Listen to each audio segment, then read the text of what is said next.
والدہ کی، جس اکیلی جان نے اس بچے کی تربیت کی، باپ نے ایک بات ہی کہی، بیٹا میں نے خواب میں دیکھا ہے آپ کو ذبح کروں، افعل ما شئت۔ ابا جان دیر کس بات کی ہے، کر گزریے جو اللہ کا حکم آیا ہے۔ یہ تربیت کس نے کی؟ یہ اس ماں نے تربیت کی جس کے چند قدم صفا کی طرف، چند قدم مروہ کی طرف اٹھے، اللہ کو یہ قدم اتنے پیارے لگے، رہتی دنیا تک مردوں کے لیے بھی یہ سنت جاری کر دی، جب تک وہ صفا مروہ پہ دوڑ نہیں لگائیں گے، جائیں گے نہیں، ان کا حج عمرہ مکمل ہی نہیں ہوگا۔ اللہ تعالیٰ اس لیے جس سے راضی ہو جائیں ان کے قدموں کے نشانوں کو بھی باقی رکھتے ہیں، اور ان کی ایک ایک عادت کو دنیا کے لیے، رہتی دنیا تک روشنی کا مینار بنا دیتے ہیں۔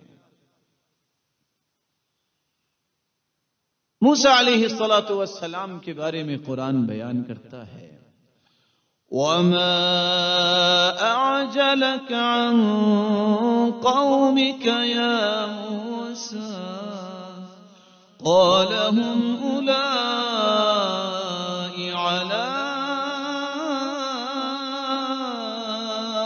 أَثَرِي وَعَجِلْتُ إِلَيْكَ رَبِّ لِتَرْضَىٰ۔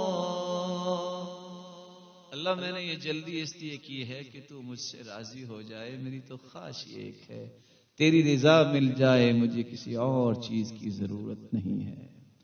اللہ رب العزت نے اس لیے اپنی رضا رکھی بھی ان کے لیے ہے، خوشنودی رکھی بھی ان کے لیے ہے جو اللہ پہ راضی ہو جاتے ہیں۔ وَمَسَاكِنَ طَيِّبَةً فِي جَنَّاتِ عَدْنٍ، پاکیزہ گھر جنت کے اندر ہیں کن کے لیے؟ ان کی صفت کیا ہے؟ وَعَدَ اللَّهُ الْمُؤْمِنِينَ وَالْمُؤْمِنَاتِ جَنَّاتٍ تَجْرِي مِن تَحْتِهَا الْأَنْهَارُ خَالِدِينَ فِيهَا وَمَسَاكِنَ طَيِّبَةً فِي جَنَّاتِ عَدْنٍ۔